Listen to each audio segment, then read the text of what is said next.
नमस्कार. श्री स्वामी समर्थ सर्वांना. 14 ऑक्टोबर सर्व पितृ अमावस्या हा पितृपक्षाचा शेवटचा दिवस आहे. आजच्या व्हिडिओमध्ये आपण सर्व पितृ अमावस्येची सर्व माहिती बघणार आहोत. सर्व पितृ अमावस्याला आपण काय काय करू शकतो, त्याचप्रमाणे आपल्याकडून पितृपक्षात काही चुका झाल्या असतील किंवा कोणाकडून काही पितृ करायचे राहिले असतील किंवा मग आपल्याला पितृदोष लागलेले असतील, तर या सर्व गोष्टींसाठी सर्व पितृ अमावस्येचा हा दिवस चांगला दिवस मानला जातो. या अमावस्येच्या दिवशी आपल्याला भरपूर आणि चांगले उपाय करता येणार आहे. अमावस्येचा दिवस हा लक्ष्मी प्राप्तीसाठी देखील शुभ मानला जातो. लक्ष्मी आपल्यावर प्रसन्न होण्यासाठी आपण काय काय करायचं आहे हे देखील आपण या व्हिडिओमध्ये बघणार आहोत. हा दिवस आपल्याला वर्षातून एकदाच येत असतो, यामुळेच हा व्हिडिओ शेवटपर्यंत बघा. आणि चॅनलवर जर का तुम्ही पहिल्यांदा आलेला असाल, नवीन असाल, तर चॅनलला सुद्धा सबस्क्राईब करून बाजूच्या बेल आयकॉनला प्रेस करा. या वर्षीची सर्व पितृ अमावस्या 14 ऑक्टोबरला आहे. या अमावस्येला भाद्रपद अमावस्या असं देखील म्हणतात. पितृपक्ष अमावस्या, त्याचप्रमाणे शनी अमावस्या, त्याचप्रमाणे मोक्षदायिनी अमावस्या असं देखील म्हणतात. या दिवशी शनिवार आलेला असल्यामुळे या अमावस्येला शनी अमावस्या देखील म्हणतात. आणि या दिवशी भरपूर असे आपल्याला शनी दोषासाठी, पितृदोषासाठी, त्याचप्रमाणे लक्ष्मी प्राप्तीसाठी आपण उपाय करू शकतो. पितृपक्षातील अमावस्येला विशेष महत्त्व आहे. जर एखाद्याला आपल्या पूर्वजांच्या मृत्यूची तिथी माहीत नसेल, तर तो त्यांना सर्व पितृ अमावस्येच्या दिवशी तर्पण देऊ शकतो.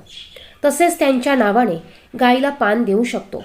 14 ऑक्टोबर रोजी सर्व पितृ अमावस्येच्या दिवशी श्राद्ध पक्षाची सांगता होणार आहे.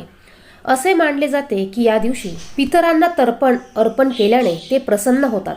ज्यांना आपल्या पितरांची तिथी माहिती नाही किंवा श्राद्ध पक्षात पूजा करता आली नाही किंवा काही कारणास्तव तुम्हाला त्यांना पिंडदान करता आले नसेल, त्यांचे तुम्हाला पितृ श्राद्ध घालता आले नसेल, तर त्या सर्वांनी पितृदोष टाळण्यासाठी या दिवशी त्यांच्यासाठी उपाय करायचे आहे. ज्यांचे श्राद्ध करायचे राहिले असतील त्यांनी या सर्व पितृ अमावस्येच्या दिवशी त्यांच्या नावाने तर्पण करायचं आहे. त्यांच्या नावाने तुम्ही श्राद्ध करायचं आहे. तुम्हाला या दिवशी त्या सर्व व्यक्तींचे तुम्हाला पितृ या दिवशी जेवू घालायचे आहेत. तुम्हाला जर का पितृदोष असेल, प्रखर पितृदोष असेल, तर तुम्ही या दिवशी पंचमहायज्ञ देखील करायचा आहे. पंचमहायज्ञ म्हणजे काय, तर यात तुम्हाला कावळा, कुत्रा, गाय, मुंग्या यांना तुम्हाला अन्न खायला घालायचं आहे. तुम्ही या दिवशी घरामध्ये तुम्ही जर का पितृंसाठी स्वयंपाक केला असेल, तर यातला तुम्ही घास या सर्वांना देऊ शकतात. किंवा मग तुम्ही या दिवशी या सर्वांसाठी तुम्हाला पोळी करायची आहे.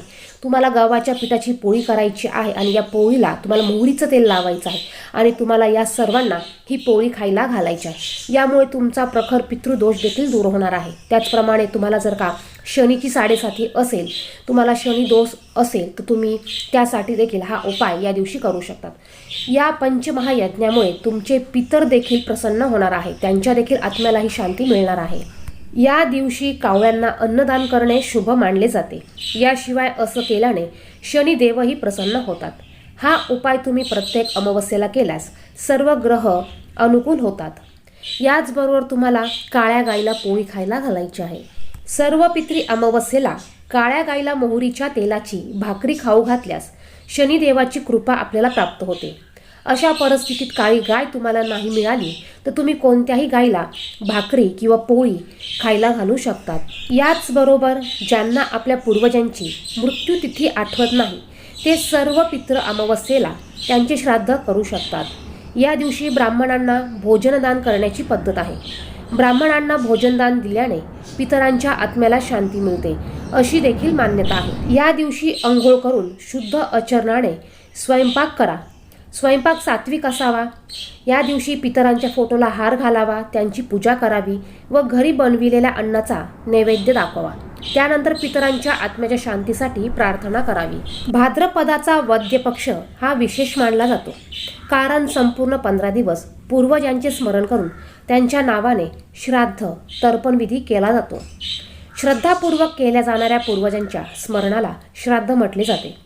पितृपक्षात पितृलोकातून सर्व पूर्वज पृथ्वीवर येतात व आपले वंशज आपल्यासाठी काय करत आहे हे पाहतात, असा आपल्याकडे समज आहे.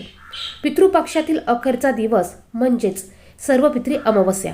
सर्वपित्री अमावस्या विशेष मानली जाते. वर्षभर येणाऱ्या सर्व अमावस्यांपैकी सर्वपित्री अमावस्येला विशेष महत्त्व आहे. सर्वपित्री अमावस्येच्या दिवशी विशेष उपाय करून पितरांना प्रसन्न करता येते, जेणेकरून सदैव त्यांचे कुटुंबावर आशीर्वाद राहतील आणि घरात सुख शांती राहील. यासाठीच तुमच्याकडनं जर का पितरांचे पिंडदान करण्याचे राहिले असतील तर त्यांनी या सर्व पितरी अमावस्येच्या दिवशी पितरांना पिंडदान नक्की करावे. यामुळे आपले पितर आपल्यावर प्रसन्न होतात. आता ज्यांना प्रखर पितृदोष आहे आणि त्यांचे पिंडदान झालेले असतील किंवा पितृ झालेले असतील, ते सुद्धा त्यांच्या पितरांना प्रसन्न करण्यासाठी किंवा पितृदोष कमी करण्यासाठी सर्व पितरी अमावस्येच्या दिवशी पुन्हा एकदा हा स्वयंपाक करून त्यांच्या पितरांना नैवेद्य दाखवू शकतात. यामुळे पितर संतुष्ट होतात आणि वारसांना शुभ आशीर्वाद देतात. पितृपक्षात पिंडदान केल्यानंतर कावळ्यांना नैवेद्य दाखवला जातो. कावळ्यांना मृत्यूदेव यमराज यांचे दूत मानले जाते. त्यामुळे कावळ्यांना नैवेद्य दाखविल्यामुळे आणि त्यांचा स्पर्श झाल्याने तो पितरांपर्यंत पोहोचतो अशी मान्यता आहे. कावळ्याशिवाय गायीला देखील नैवेद्य दाखविण्याची प्रथा आहे. याचबरोबर सर्व पितरी अमावस्येच्या दिवशी पिंपळाच्या झाडाला तुम्हाला सकाळी पाणी अर्पण करायचं आहे. सकाळी पिंपळाच्या झाडाची तुम्हाला पूजा करायची आहे. पिंपळाच्या झाडाला तुम्हाला मोहरीच्या तेलाचा दिवा लावायचा आहे. असं म्हणतात की पिंपळाच्या झाडावर आपल्या पितरांचा वास असतो. तुम्हाला हे सर्व करत असताना ओम नमो भगवते वासुदेवाय नमः या मंत्राचा 11 वेळा जप करायचा आहे. त्यानंतर तुम्हाला सकाळी उठल्यानंतर सूर्याला जल अर्पण करायचं आहे. यानंतर तुम्ही दक्षिण दिशेला तुमच्या पितरांसाठी देखील जल अर्पण करू शकतात. यासाठी तुम्हाला एक तांब्याभर पाणी घ्यायचं आहे. यामध्ये तुम्हाला थोडेसे चिमूटभर काळे तीळ टाकायचे आहे आणि या पाण्याने तुम्हाला दक्षिण दिशेकडे तोंड करून तुमच्या पितरांना तुम्हाला पाणी अर्पण करायचं आहे. यामुळे असं म्हणतात की आपल्या पितरांना हे पाणी त्यांच्यापर्यंत पोचतं आणि त्यांच्या आत्म्याला शांती मिळते आणि यामुळे आपले पितर हे तृप्त होतात. याचबरोबर तुम्हाला सर्व पितरी अमावस्येच्या दिवशी एक कणकेचा दिवा तयार करायचा आहे. या दिव्यामध्ये तुम्हाला मोहरीचं तेल टाकायचं आहे आणि हा दिवा तुम्हाला तुमच्या घरामध्ये दक्षिण दिशेच्या भिंतीला दक्षिण दिशेकडे मुख करून ठेवायचा आहे. याने देखील आपले पित्र हे प्रसन्न होतात. दिवा लावल्यानंतर आपल्याला दिव्याला मनोभावे प्रार्थना करायची आहे, मनोभावे नमस्कार करायचा आहे आणि आपल्या पितरांना स्मरण करून आपल्या पितरांचं स्मरण करून आपल्याला हा दिवा लावायचा आहे. त्यानंतर तुम्ही 11 वेळा ओम पितृ देवो भव या मंत्राचा जप करू शकतात. यानंतर तुम्हाला या दिवशी संध्याकाळी सायंकाळी तुम्हाला एक धूप करायचा आहे. यासाठी तुम्ही एक पंथी घ्यायची आहे. तुमच्याकडे जर का शेणाची पंथी असेल तर तुम्ही ती घ्या, नाहीतर मग तुम्ही मातीची पंथी घेतली तरी चालेल. या पंथीमध्ये तुम्हाला 4-5 कापराच्या वड्या टाकायच्या आहे. 2 लवंगा तुम्हाला टाकायच्या आहे. लवंग तुम्हाला ही अखंड घ्यायची आहे. ज्याला पुरून फूल असेल अशी 2 लवंग तुम्हाला घ्यायची आहे आणि एक बत्तासा तुम्हाला घ्यायचा आहे. हे सर्व तुम्हाला प्रज्वलित करायचं आहे. हे करताना तुम्हाला ही पंथी नैऋत्य दिशेकडनं प्रज्वलित करून ती तुम्हाला तुमच्या घरात संपूर्ण फिरवायची आहे. तुमच्या संपूर्ण घरामधून ही पंथी फिरून आणल्यानंतर पुन्हा तुम्हाला तुमच्या घराच्या नैऋत्य कोपऱ्यात ही पंथी तुम्हाला ठेवायची आहे. या पंथीचं मुख तुम्हाला हे दक्षिण दिशेकडे करून ही पंथी ठेवायची आहे. आता नैऋत्य दिशा म्हणजे कुठली? दक्षिण आणि पश्चिम दिशा याच्यामधला कोपरा म्हणजे नैऋत्य दिशेचा कोपरा. तुम्हाला या कोपऱ्यापासून सुरुवात करायची आहे आणि पुन्हा ती पंथी तुम्हाला याच कोपऱ्यामध्ये आणून ठेवायची आहे. हे करत असताना तुम्हाला हे करून झाल्यावर तुम्हाला पितृदेवो भव या मंत्राचा 11 वेळा जप करायचा आहे. यानंतर तुम्ही लक्ष्मी प्राप्तीसाठी अमावस्येच्या दिवशी तुम्हाला माता लक्ष्मीला संध्याकाळी शुद्ध तुपाचा दिवा लावायचा आहे. यानंतर तुळशी पुढे तुम्हाला शुद्ध तुपाचा दिवा लावायचा आहे. तुम्ही या दिव्यामध्ये तुम्ही लक्ष्मी मातेसमोर जो दिवा लावणार आहे त्यामध्ये चिमूटभर हळद टाकू शकतात. यामुळे माता लक्ष्मी प्रसन्न होते. याचबरोबर लक्ष्मी प्राप्तीसाठी तुम्हाला सायंकाळी किंवा सकाळी उठल्यानंतर तुमच्या मुख्य दरवाजाच्या बाहेर 2 दिवे तुम्हाला लावायचे आहे. या दिव्यामध्ये देखील तुम्ही चिमूटभर हळद टाकून हे दिवे लावू शकतात. यामुळे माता लक्ष्मी ही आपल्या घराकडे आकर्षित होणार आहे आणि यामुळे माता लक्ष्मी ही आपल्या घरामध्ये स्थिर आणि अखंड राहण्यास मदत होणार आहे. यानंतर तुम्ही अमावस्येच्या दिवशी तुमच्या घरातील फरची पाण्यामध्ये थोडीशी चिमूटभर हळद आणि मीठ टाकून तुम्ही ती पुसायची आहे.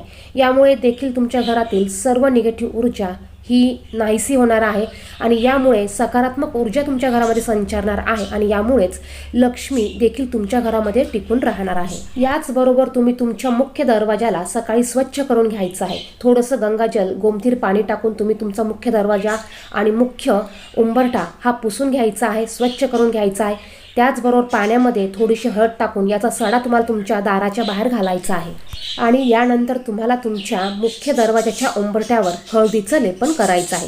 छोटीशी रांगोळी काढायची आहे। तुम्हाला उंबरठ्याची हळदी कुंकू अगरबत्ती लावून धूप दीप लावून तुम्हाला पूजा देखील करायची आहे। रांगोळीवर तुम्हाला हळदी कुंकू अक्षता अर्पण करायचे आहे। याचबरोबर तुमच्या मुख्य दरवाजावर तुम्हाला हळदीने स्वस्तिक चिन्ह काढायचं आहे। या स्वस्तिक चिन्हाचं देखील तुम्हाला हळदी कुंकू अगरबत्तीने पूजा करायची आहे। यामुळे देखील लक्ष्मी ही आपल्या घराकडे आकर्षित होते आणि लक्ष्मी ही आपल्या घरात अखंड स्थिर राहते। तर हे उपाय तुम्हाला या अमावस्येच्या दिवशी करायचे आहे। पितरांसाठी देखील उपाय करायचे आहे आणि लक्ष्मी प्राप्तीसाठी देखील आपल्याला हे उपाय करायचे आहे। व्हिडिओत सांगितलेली माहिती आवडली तर व्हिडिओला नक्कीच लाईक करा। चॅनेलवर पहिल्यांदा असाल तर असेच माहितीपूर्ण व्हिडिओ बघण्यासाठी चॅनेलला सुद्धा सबस्क्राईब करा। धन्यवाद। श्री स्वामी समर्थ।